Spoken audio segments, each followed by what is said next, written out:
I want to talk about a friend of mine who became ill not so recently and now is mending, but came very close to dying not so long ago, like just a week ago. And this person is someone who's dedicated their life to healing other people, helping other people heal, but has lived an incredible life of pain. And it brings to the question of when the teacher has their own struggles just as much. And you see that so many times with people who are, say, real healers and real teachers. They're going through excruciating pain themselves. And it always makes me wonder, like, why? You know what I mean? Like, someone who can bring healing to so many other people, then they're not able, and I don't want to say able because that's not fair. I want to say they have not been able to allow that same healing for themselves. And we can always say, well, then, maybe it's their choice to experience that. But I personally know this person would like nothing more than to be able to walk without pain. And so, these things, I just wonder, like, why? Why? How can someone who is, and I'm not having a crisis of faith at all, so please don't misunderstand me, but, there's a lot of, Tamara is saying, how do we deal with that pain and not internalize it? Well, I don't know, Tamara, that's what I'm really asking. There's a woman who's been my mentor who has dedicated her whole life to everyone, who has helped many people overcome so much stuff. But personally, she has been in chronic pain for more than 40 years. Maybe it's a choice before birth, but we can't make choices after birth. If we create our own reality, then how much of it do we, how much are we doomed to take from before we were born? How much of it is after we're born? How much of it of a choice? She has spoken affirmations until she probably can't talk anymore about, being whole and being healthy and being all of these things. And yet at the same time, she can barely walk because of the pain. And she's endured and endured and endured and believed and believed and believed and taught other people to believe and believe and believe. Yet, just a week ago, her life could have quite tragically ended. And I don't have that answer of why we can talk about creating reality. In so many ways we can create our reality, but in so many other ways we just can't. So what's the answer to that? Who are you going to conduit today, Karen? I'm going to conduit for Caroline Hart, who is my spiritual mother. She was one of the first Reiki masters in the U.S. that was trained by the first 12 people from Mrs. Takata. She's an expert on energy, on spirit attachment and release, which I see that you're doing that as well. Okay. She's having, at the moment, some stage 4 cancer. So, yeah, it's, on an energetic level, she's still healing, and, her body is going through one thing. Spiritually, she's going through another. So at this point, she's looking for relief and just peace, so that if she decides to make her transition, or when she makes her transition, it's peaceful and a happy one. Okay. Can you please say her name again? Caroline Hart. Caroline Hart. Okay. What is the first thing we need to do for Caroline Hart? And what city is she in? She's in Tampa, Florida. Tampa, Florida. I bet it's warm there too. It's very warm, yeah. Okay, what is the first thing we need to do for Caroline Hart? So the first thing that they want us to do is we're going to add a healing energy. Now, I've got a big list of energies here. What energy do we need to give Caroline Hart?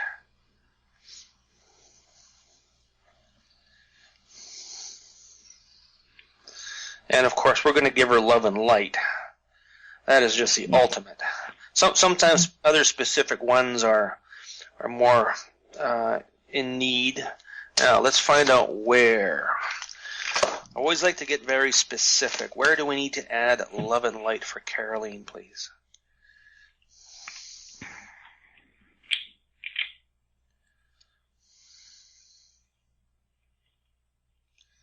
Yes, we're just going to flood her entire body with love and light. Now, quite often when I do this, what it does is it pushes something out that we can find that might be hiding deep inside. Well, I'll just tell you, she had, just last week, she had 2 brain tumors removed because they were causing so much of the pain. So she's recovering from that right now, but at the same time she has lung cancer, so that's metastasized through her adrenals, and it's everywhere now. Okay, gotcha. So let's flood this through and see what we pick up after that. Within Caroline Hart, flood and fill her entire body with love and light. Let's run it into the epigenome, the DNA, the dark matter, the epigenomic field, entire chakra system, major and minor, all energy bodies, the soul, the oversoul, the avatar, the rishi, the well of souls, and the foster system. Completely flood and fill her entire being with love and light. Okay, that is going in nicely. She's just drinking it right up, just absorbing it all like a sponge. Beautiful. Nice and easy. Okay, let's see what it is we can now do for Caroline. What question is optimal for Caroline, please?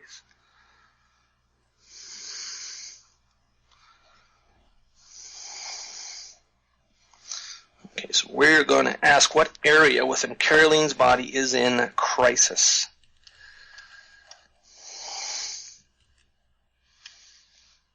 What area is in crisis?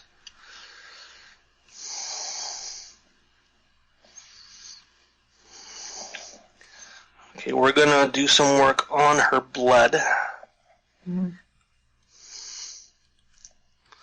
What is causing crisis within Caroline's body?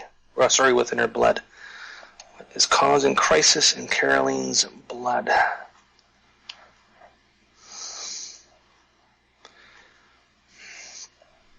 Now, the word cancer is probably the scariest word in the world, next to IRS. Okay, but what I've done is I've basically found out what the bigger causes of cancer is.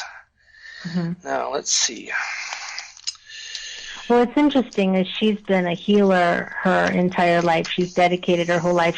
I'm one of her students, and she's influenced generations of people. It would be nice if you would actually get to talk with her, because I'm sure you could share a lot of interesting things. But she has been someone who's been in chronic pain for the majority of her life, which we had a big discussion on the show yesterday of, how is it that the healers sometimes are the ones that aren't never healed. Get the hit, yeah, exactly. And probably 50% of all my clientele is other healers. Now, what I found is something called blastomycosis fungus, which is a soil fungus. Most cancers are a fungus, also can be a mold mixed with bacterias, and they just cause the cells to keep mutating. This blastomycosis can be deadly. And I do treat a lot of people with cancers for this fungus itself. So let's start moving that out from the blood, and then we'll find it in a few other places and just move it out. Here we go. Within Caroline's blood, neutralize and eliminate, please, all blastomycosis fungus within the red cells, the white cells, T cells, plasma, and platelets. Remove all of the blastomycosis fungus. And you might feel some... Yeah, I felt a shift of a wave. I felt things move from, when you said, I saw like a shift of energy, a wave of healthy blood cells coming in. Very nice. Very nice. Yeah. Now, let's ask again, where is the highest level of blastomycosis fungus within Caroline's body?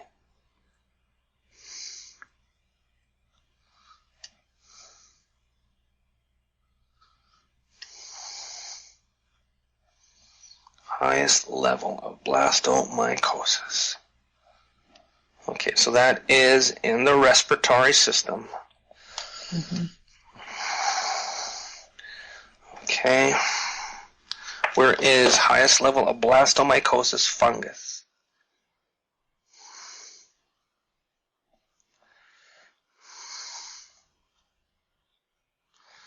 Okay, let's just move it right out of the lungs.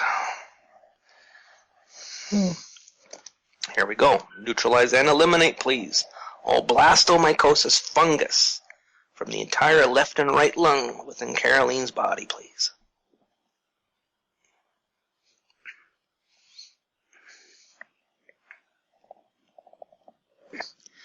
Pulling out very strongly. There it goes. Nice, easy release. Beautiful, done.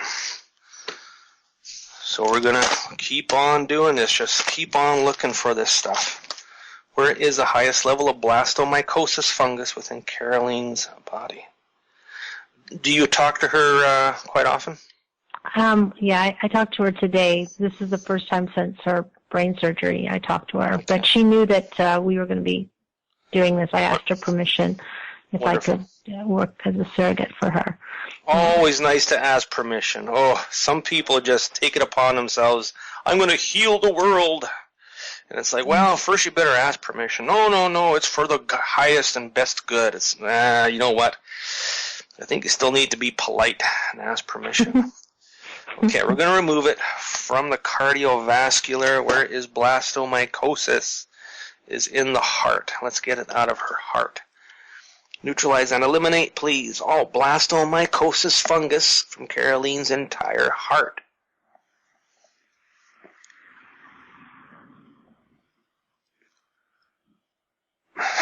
Whoa, there it goes. It kind of kicked me in the head on the way out. Okay, very good. So it went cardiopulmonary. Remove all blastomycosis from the entire cardiopulmonary system. Beautiful. Now, let's look for the tumors. Where is a blastomycosis tumor within Caroline's body?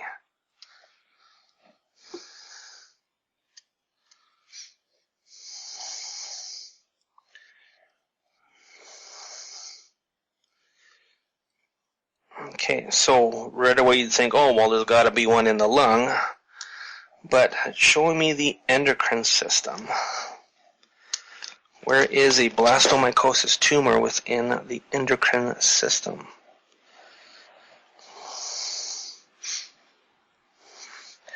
Okay, so there is one within the hypothalamus, within the brain. Right. They said that the one they got as much of it as they could, but they didn't get it completely. Yes, they can't touch that gland, otherwise. Yeah.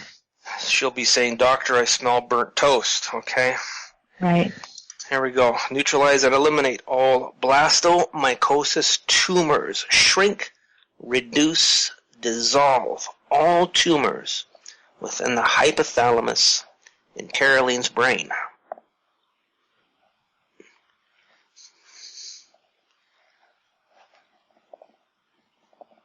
And that is now shrunk. Now I'm going to go into the brain, do some brain surgery. Let's find more tumors. I've always said nothing worse than a brain tumor, right? Okay. Where are tumors? Where is tumors within Caroline's brain?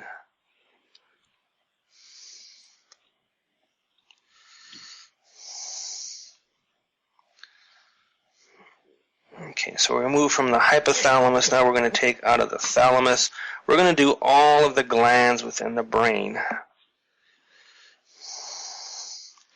Neutralize, eliminate, dissolve, shrink, and remove all tumors within Caroline's thalamus gland.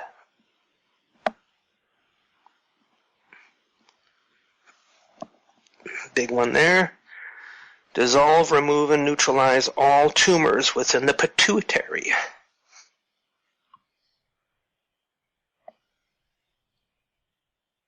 Very nice. Dissolve, shrink, and remove, neutralize all tumors within the amygdala and pineal. Okay, now let's go after the entire brain. We did a bunch of little areas, very specific, very tender areas. Now we can go after the whole noodle. Here we go. Neutralize and eliminate, please. Dissolve all tumors and all cancer, all blastomycosis within the entire brain.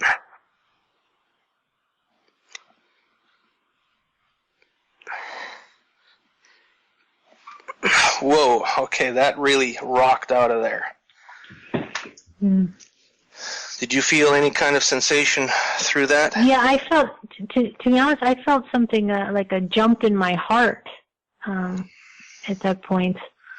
Yeah, the pyramid kind of gave me a tug. It kind of pushed and pulled. And I'm getting some movement from the back of my head and down my neck a little bit. So that's, yeah, I had just some sensation of things sort of shifting. Good. That's always a good sign. Whenever, if you're working surrogate, if the person, holding the energy does feel some shifting, then you know something is going on. Okay, it is a very good way to know.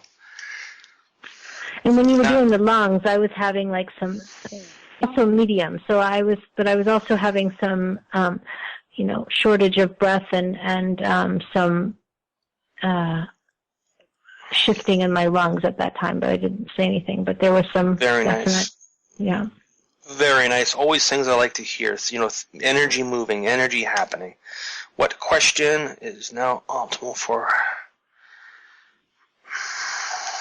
Okay.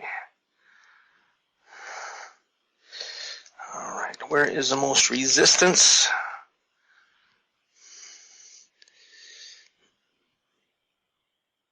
Most resistance in Caroline's body. Okay, now it is taking us into lymphatic. Yeah.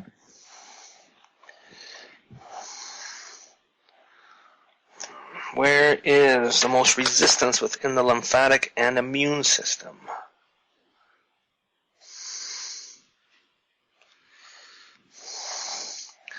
All right, let's clean out the spleen. The spleen is a filter for your blood, just as the kidneys and the liver are. You got dirty filters, you got dirty water. Right. Okay, what is causing resistance in the spleen?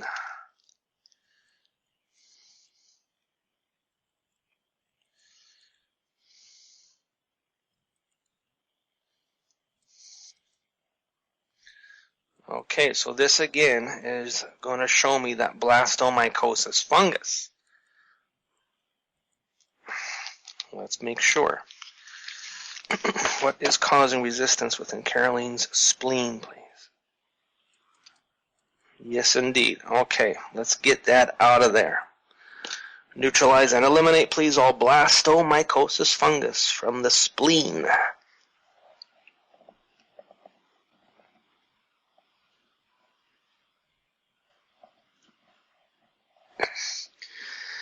And her spleen is now clear. Whew, I got a little dizzy on that one. Okay. So now again, where is the most resistance in Caroline's body?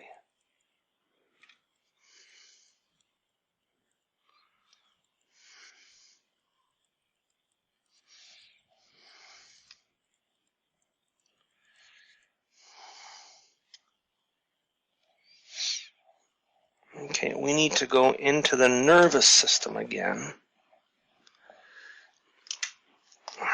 Where is the most resistance, please, in Caroline's nervous system?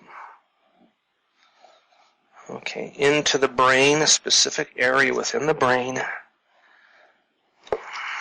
Where is the most resistance within Caroline's brain?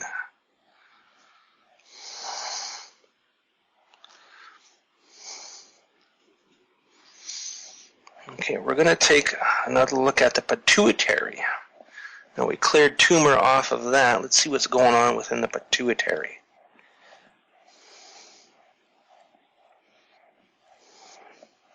All right. What is causing resistance within Caroline's pituitary? We'll finish up with this one. We're starting to run out of time a little bit. And I would certainly invite her or you working with her to get together with me again and do some more work. Okay. We can't just let this sit. We need to finish the job. Something like this is generally 2 or 3 treatments. Right. It could go further, but if we could do everything on one treatment, boy, I'd be the happiest person alive. And there'd be a lot more people alive. Okay. What is causing resistance within the pituitary gland? So this is something different.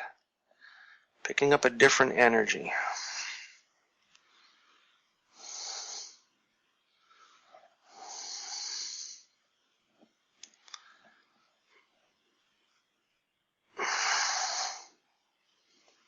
What is causing resistance? Okay, now within the pituitary, there's an excess amount of platelets. What platelets in your blood do is if there's a hemorrhage, they will go to block it up. Mm-hmm. So there's excess platelets, so we need to ask why. And I've got a letter chart that's going to spell it out. Why is there excess platelets? And it's spelling out that there is extra platelets because of surgery. Okay, so that's a good sign. It told us something, not that we needed to work on, but it wanted to give us a sign that we're on the right track. We're reading her very well. There's a lot of platelets blocking the bleed. Now, from the surgery, flood the entire brain with love and light to heal all sutures, all openings, all cuts, all skeletal wounds, completely heal all wounds within the brain. Yeah, that definitely wanted that. So what we did is we just helped out the platelets to do their job. Okay. Because that could create a blood clot within that area. So once the healing is done, we would go back and remove the platelets to prevent a blood clot from happening. Okay. So there is multi things going on here. We don't just, intend healing and love and light. We need to go in and undo all the things that are there for a certain amount of time, and then they're done their job. Mm-hmm. That was interesting. Very nice. Well, it just Very shows nice. that it picked up the healing from the surgery as well, Yes. that the body working, yeah. Yes, I love when that happens because it does give you verification that you're on the right track and you're finding the right thing. So Right. for me, I want you to send her some greetings, and you let her know that we should definitely be getting together a couple more times to proceed on things. There's a good chance that we can make life a lot more comfortable and easier for her. Perfect. Well, thank you so very much. for Karen, it taking was a the time. blessing working with you, and thank you for working surrogate for Caroline. Oh, thank you. Thank you, Bob. And have a Hey. great It was nice meeting you, and have a wonderful evening. Thank you so much. All right. Karen, Bye-bye. you're the best.